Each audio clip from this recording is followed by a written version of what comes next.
আপনার বাড়িটা কোথায়? আর যে আলুকে নিয়ে যে দ্বন্দ্ব সৃষ্টি হয়েছে উড়িষ্যা আর পশ্চিমবঙ্গের মধ্যে, একটু কীভাবে দেখছেন আপনি? আমার বাড়ি হচ্ছে পশ্চিমবাংলায় দাঁতন 1 নম্বর ব্লক, সন্দীপ জানা।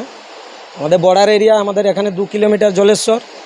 তো আলু নিয়ে যে সমস্যাটা চলছে এখন, এটা না হওয়াটা ভালো। কেন না, আজ পর্যন্ত আলু বন্ধ ছিল না, ঠিক রেট ছিল। এখন যখন সরকার আলু বন্ধ করে দিচ্ছে, এটা বন্ধ করাটাও ঠিক নয়। তার কারণ এখন চাষের টাইম, প্রত্যেক বাড়িতে এখন ধানের রোপণ চলছে, এখন মজুরের প্রয়োজন।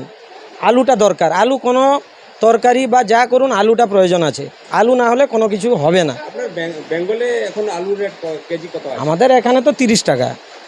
আর উড়িষ্যায় কিন্তু 40-50 টাকায় বিক্রি হচ্ছে। এইটা কি ঠিক হচ্ছে উড়িষ্যা? এটা ঠিক নয়, বন্ধ হওয়ার জন্য এই রেটটা বেড়ে গেছে। যদি বন্ধ না হয় আলু রেটটা বাড়বে না, এটা বন্ধ না করা দরকার। আমার মনে হয় আপনাদের উড়িষ্যা সরকার আমাদের দিদির সঙ্গে আলোচনা করে এটাকে সমাধান করা প্রয়োজন। যে আপনার নাম কি আর আপনার বাড়ি কোথায়? আমার নাম গৌতম জানা, বাড়ি কোথায়? বাড়ি 7টা। এখানে আলু রেট এখন কত আছে? 30 টাকা করে নিচ্ছি। এই যে উড়িষ্যায় এখন আলু পাচ্ছে না, বেঙ্গলে কিন্তু 30 টাকা কেজি, উড়িষ্যায় হচ্ছে 40 টাকা আর 50 টাকা কেজি হচ্ছে। এর ভিতরে কি অনুভব করছেন যে বেঙ্গল সরকার যে আলু বন্ধ করেছে, এটা ঠিক করেছে? না, এটা ঠিক না।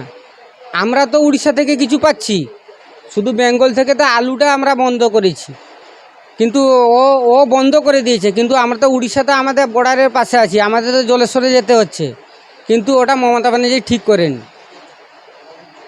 আর যে রেট হচ্ছে বারবার, এ তো একদিন কি দুদিন বন্ধ করেনি, এক সপ্তাহ হয়ে গেছে বন্ধ করে দিয়েছে, আলু যাচ্ছে না উড়িষ্যা। ওর ভাইপো যাবে না লন্ডনে, ওই জন্য ওর বন্ধ করেছে ওরা আলু।